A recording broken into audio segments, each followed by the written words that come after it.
Welcome to today's Explainer. We are unpacking something absolutely massive today, the ultimate blueprint for decolonizing the mind.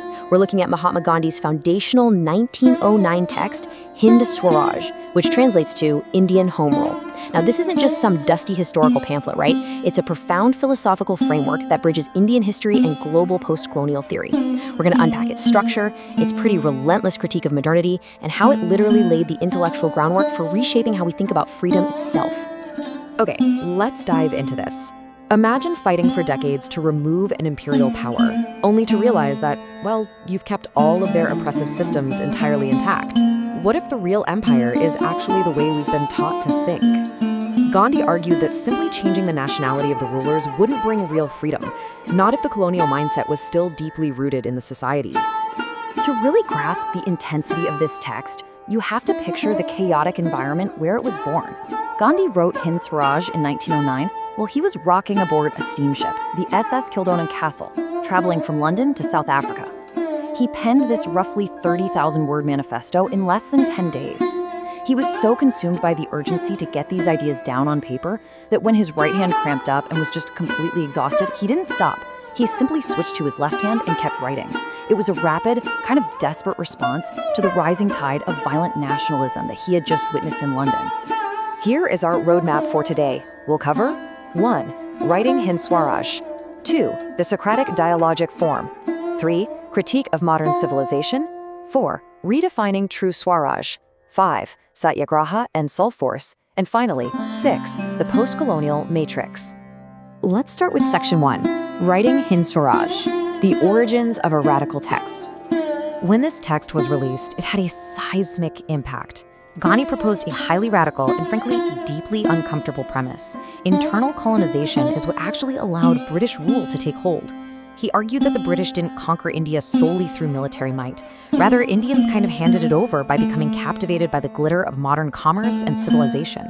The text was so subversive and so critical of British institutions that the colonial government in India actually banned it in 1910 for sedition. And you know what the great irony here is? They banned it fearing it would incite violence, and the text itself was actually a passionate, full-throated argument against violent mutiny. Moving on to section 2, the Socratic dialogic form, an internal debate. Now, what's really interesting about this dynamic is that Gandhi didn't write a standard essay. He structured it as an internal debate, a lot like ancient Greek Socratic texts. The book is this fascinating back and forth between two characters, the reader and the editor. The reader represents the aggressive, militant Indian youth of the time. These were folks who believed that political assassination, violence, and modern technology were absolutely necessary to drive the British out.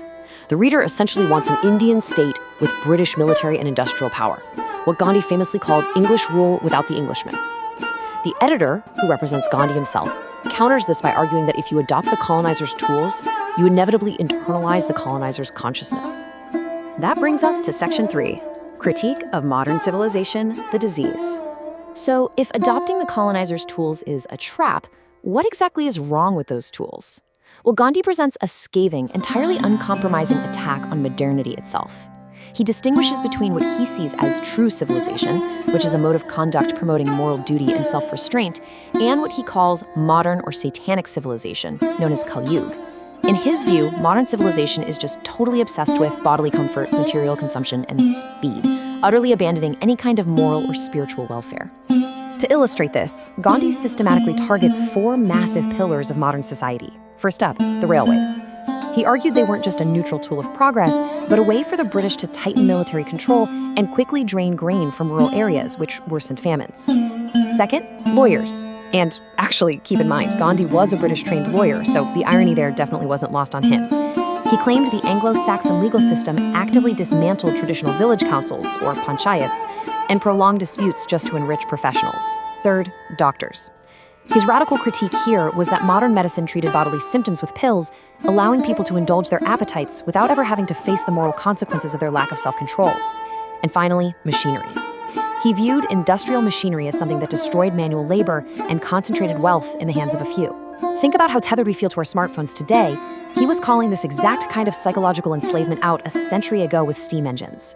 Let's look at section 4, redefining true Swaraj, the cure. So if modern industrialism is the disease, what's the cure? For Gandhi, it comes down to Swaraj. Swaraj literally translates to self-rule, but he insists this is far, far more than just a political transfer of power from Whitehall to New Delhi. True Swaraj happens internally. It is Atmananatran, or spiritual self-control. It's this profound idea that you cannot be truly free if you're a slave to your own scrolling habits, your anger, or your sensory indulgences. A nation made up of citizens who lack self-mastery cannot be truly independent, no matter who sits in the parliament. You basically have to rule yourself before you can rule a nation. Section 5, Satyagraha and Soul Force, the methodology. Now you might be wondering, how do you achieve this internal self-rule and massive political liberation without using the violent tools of the oppressor? The answer is Satyagraha. This is the ethical instrument for genuine Swaraj. It translates to holding firmly to truth. Gandhi argued that the ends simply do not justify the means. You cannot achieve a peaceful, moral society through violent revolution, because brute force just replaces one violent hierarchy with another. Instead, he advocated for soul force, passive resistance achieved through self-suffering and immense moral courage. And this brilliantly illustrates a key point. In chapter 17 of the text, the reader demands historical evidence that soul force actually works, pointing out that history books are absolutely full of wars. Gandhi's reply here is pretty stunning. He says that history, as we know it, is merely a record of the interruptions of the normal course of nature. Millions of families and nations live in peace every single day using love and soul force, but nobody records that. We only write down history when that peace is broken by brute force. Therefore, peace and soul force are actually the natural, dominant states of humanity. The culmination of this argument is profound. Sacrifice of self is infinitely superior to sacrifice of others. Gandhi believed that if you use violence for a cause you believe is just, but you happen to be wrong, you make innocent people suffer for your mistake. But if you use soul force and passive resistance, only you suffer. It is a staggering stance on moral responsibility and an absolute rejection of replacing one tyrant with another through bloodshed. And finally, Section 6, the post-colonial matrix, building the bridge. So how does a pamphlet from 1909 build into modern post-colonial theory? Because Gandhi was literally decades ahead of his time. When he warned that internalizing Western institutions destroys the indigenous social fabric, he was laying the groundwork for what Frantz Fanon would later write about psychological decolonization. He was describing the exact tragedy that Chinua Achebe would immortalize in his legendary novel, Things Fall Apart. The complete unraveling of a society when confronted by alien legal, religious, and economic machinery. Gandhi demanded that colonized societies rehabilitate their own indigenous knowledge systems rather than just uncritically copying Europe. When we look at the legacy of Hind Swaraj, a few radical truths emerge for decolonizing the mind. First, you must decolonize your mind before you can successfully decolonize a state. Second, we're urged to reject the idea that Eurocentric industrial modernity is the unquestionable ideal for human progress. Third, it is vital to rehabilitate and respect indigenous frameworks of knowledge. And finally, lasting political freedom absolutely requires an internal, moral transformation. Ultimately, Gandhi leaves us with a really provocative question to think about. Are we actually willing to do the harder work of ruling ourselves, mastering our own desires, our own greed, and our endless reliance on constant consumption? Or, when we seek freedom, are we really just seeking better, more comfortable masters?